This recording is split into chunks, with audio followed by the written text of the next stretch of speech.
Good morning, students. Good morning, sir. So, today in this lecture, we will solve question number 1 of exercise 6.1. So, question number 1 of exercise 6.1 is, in figure 6.13, lines AB and CD intersect at O.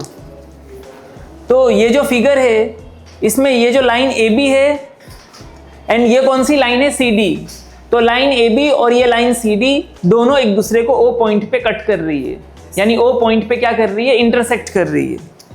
If angle AOC plus angle BOE is equal to 70 degree, angle AOC और angle BOE ये दोनों angle का सम कितना दिया है, 70 degree. Angle BOD is equal to 40 degree, angle BOD दिया है 40 degree. तो ये दोनों इंफॉर्मेशन हमें क्वेश्चन में गिवन है, तो इसलिए यहाँ पे क्या लिखना है, गिवन, कि ये चीज हमें क्वेश्चन में ऑलरेडी गिवन है.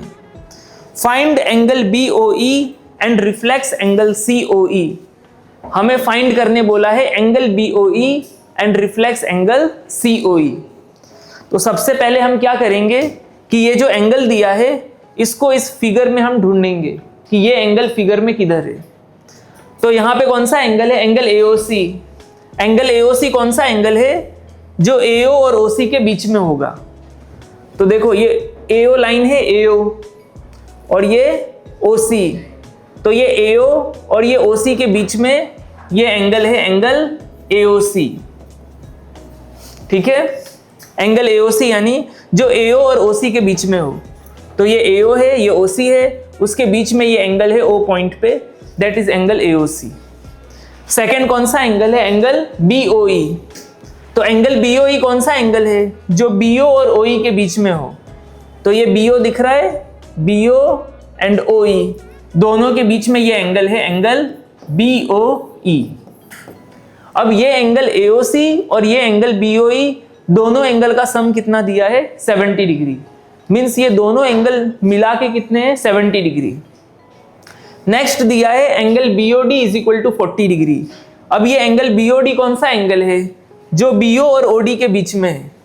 तो ये BO दिख रहा है, ये BO एंड ये OD दोनों के बीच में ये एंगल है, एंगल BOD. तो ये एंगल का वैल्यू कितना दिया है, 40 डिग्री. एंगल BOD दिया है यहाँ पे 40 degree.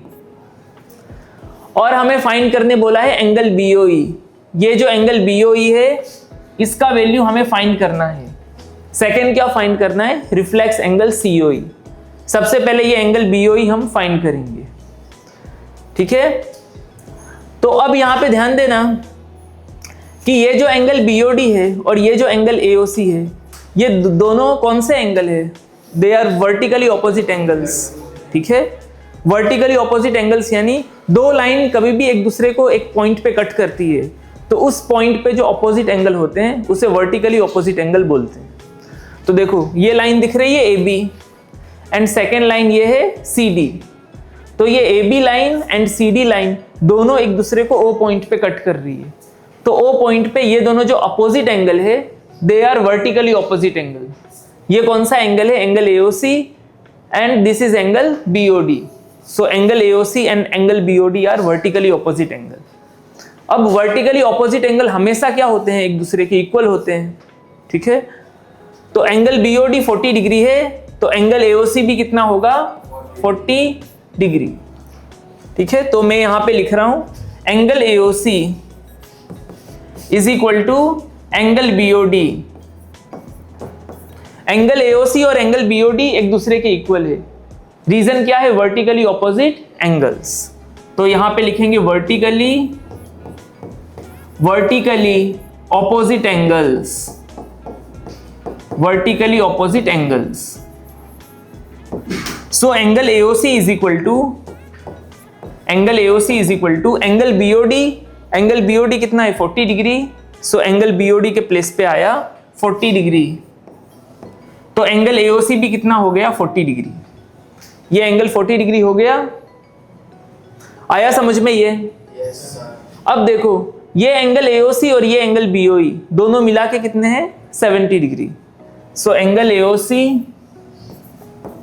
Plus angle BOE is equal to 70 degree. जो ऑलरेडी हमें क्वेश्चन में गिवन है। तो एंगल AOC कितना है 40 डिग्री, तो एंगल AOC के प्लेस पे मैं लिख रहा हूं 40 degree plus angle BOE is equal to 70 degree.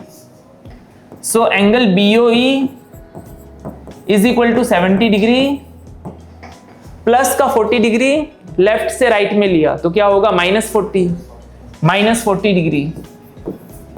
So angle BOE is equal to 70 - 40 यानी 30 डिग्री। तो एंगल BOE कितना आया है 30 डिग्री, ये 30 डिग्री आया।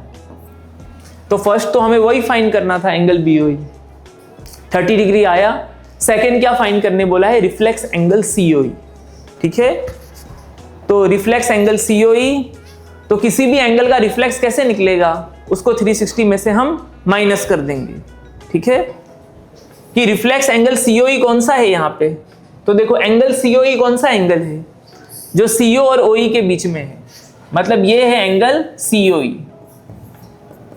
अब इसका रिफ्लेक्स क्या होगा, तो देखो यहां से लेके यहां तक का जो होगा एंगल, वो होगा रिफ्लेक्स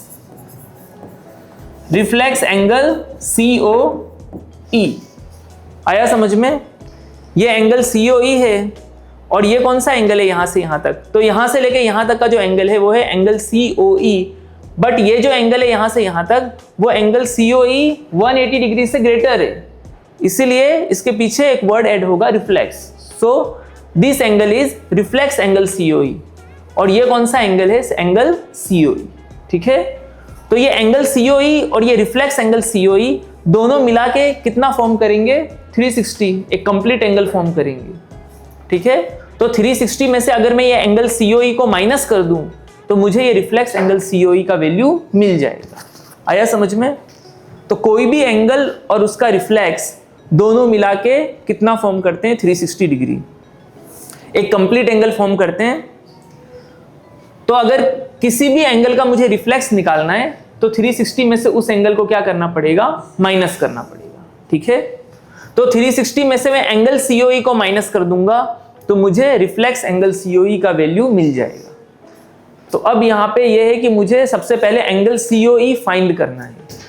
अब ये एंगल COE फाइंड कैसे होगा, देखो ये लाइन है AB, तो इस AB लाइन पे यहां से यहां तक का एंगल कितना हो जाएगा मिला के 180। तो यहां से यहां तक का एंगल 180 होगा, तो उसमें 3 एंगल इंक्लूड है, एक एंगल AOC है, सेकंड एंगल COE है और थर्ड एंगल BOE है। तो एंगल AOC, एंगल COE और एंगल BOE, ये तीनों एंगल का सम कितना होगा, 180। ठीक है, सो एंगल AOC प्लस ये है angle COE plus and this is angle BOE is equal to 180। यहां पे रीजन क्या लिखेंगे कि ये जो एंगल्स है वो स्ट्रेट लाइन पे है। ठीक है, ये तीनों एंगल स्ट्रेट लाइन पे है, तो यहां से लेके यहां तक का सम कितना हुआ, 180। रीजन लिख देंगे angles on straight line, angles on straight line. Therefore, अब एंगल AOC का वैल्यू कितना है, 40, एंगल AOC के प्लेस पे 40 प्लस एंगल COE हमें फाइंड करना है, प्लस एंगल BOE का वैल्यू कितना है, 30। सो एंगल BOE के प्लेस पे 30 is equal to 180। Therefore, 40 degree plus 30 degree will be 70 degree. So 70 degree plus angle COE is equal to 180. So angle COE is equal to 180. Now plus का 70 left से right में गया तो क्या होगा, -70. So angle COE is equal to 180 minus 70 यानी 110 degree. ये निकला एंगल COE। ठीक है, अब मुझे क्या फाइंड करना है, रिफ्लेक्स एंगल COE। तो उसके लिए मुझे 360 में से एंगल COE को क्या करना है, माइनस करना है। So reflex angle COE will be equal to 360 degree minus angle COE। So 360 degree minus angle COE is 110 degree. तो ये कितना होगा 250 डिग्री। ओके, तो रिफ्लेक्स एंगल COE कितना निकल के आया 250 डिग्री। आया समझ में ये क्वेश्चन सबको? चलो अभी हम यहाँ पे क्वेश्चन नंबर 4 देखेंगे। Question number 4 is in figure if x plus y is equal to W plus z then prove that AOB is a line. यहाँ पे हमें क्वेश्चन में क्या गिवन है कि x plus y is equal to W plus z. अब ये x, y, W, z ये सारे यहाँ पे क्या है एंगल से। ये जो एंगल तुम देख रहे हो यहाँ से यहाँ तक वो एंगल x है, दिस इज एंगल y, ये एंगल z है और ये एंगल W है। तो angle x plus angle y किसके इक्वल दिया है? Angle W plus angle z के। और हमें प्रूफ करने क्या बोला है कि proof that AOB is a line. AOB को हमें लाइन प्रूफ करना है। AOB को क्या प्रूफ करना है? लाइन। तो AOB तुम्हें ये लाइन जैसे दिख रही है, AOB तो ये लाइन जैसे दिख रही है तो इसको एक्चुअली हमें लाइन ही प्रूफ करने बोला है। मतलब क्वेश्चन में ये कहना चाहता है कि AOB को लाइन प्रूफ करो कि कहीं ये कर्व तो नहीं है, मतलब ऐसा तो नहीं है AOB।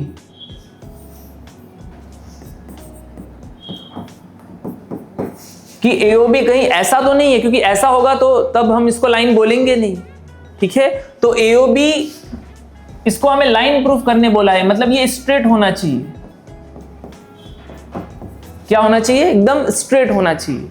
तो AOB जो लाइन जैसे दिख रही है तो एक्चुअली हमें उसको लाइन ही प्रूफ करने बोला है कि वो लाइन होना चाहिए, स्ट्रेट होना चाहिए, ऐसा नहीं होना चाहिए। आया समझ में? तो AOB को हमें यहाँ पे लाइन प्रूफ करना है।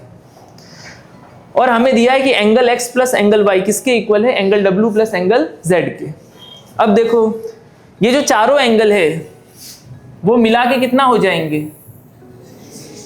360 डिग्री, क्योंकि ये कंप्लीट एंगल फॉर्म करेंगे।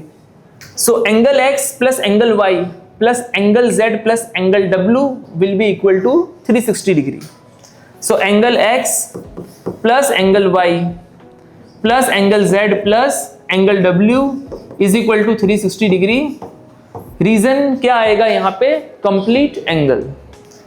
ठीक है, कंप्लीट एंगल, कि ये कंप्लीट एंगल फॉर्म कर रहे हैं, इसीलिए ये चारों एंगल का सम कितना है? 360 डिग्री।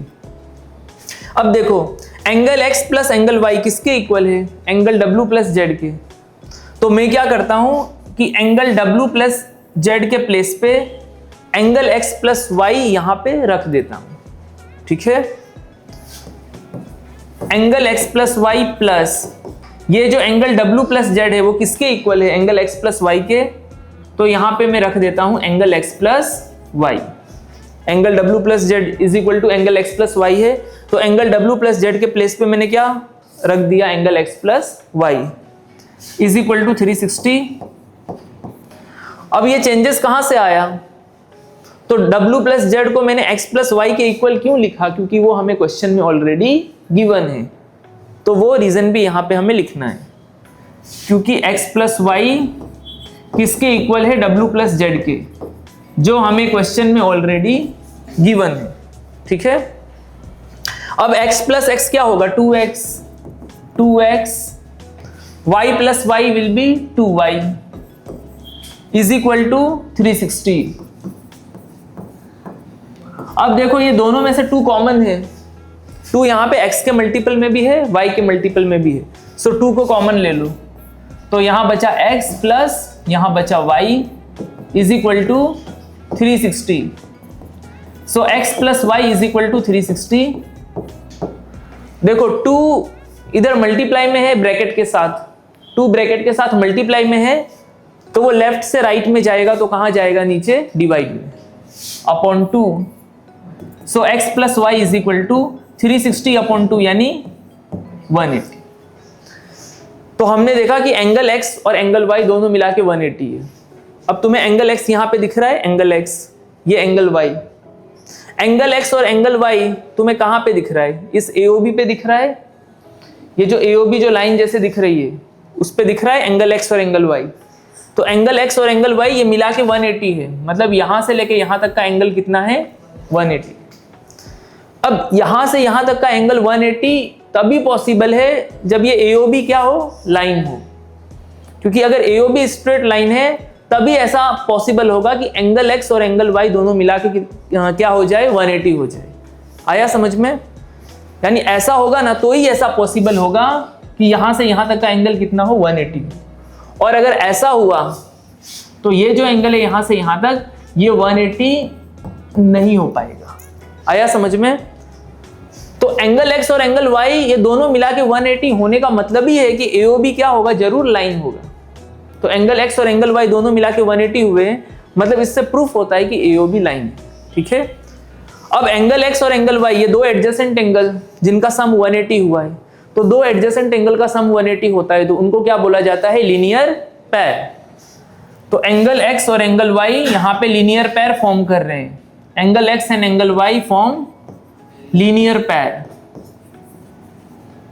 तो लीनियर पैर कहां पे फॉर्म होगा, एक लाइन पे ही फॉर्म होगा। आया समझ में? तो लीनियर पैर इस AOB पे फॉर्म हो रहा है, सो AOB is a line, therefore AOB is a line. तो ये प्रूफ हो गया, AOB को लाइन प्रूफ करना था, वो प्रूफ हो गया। आया समझ में ये? Yes.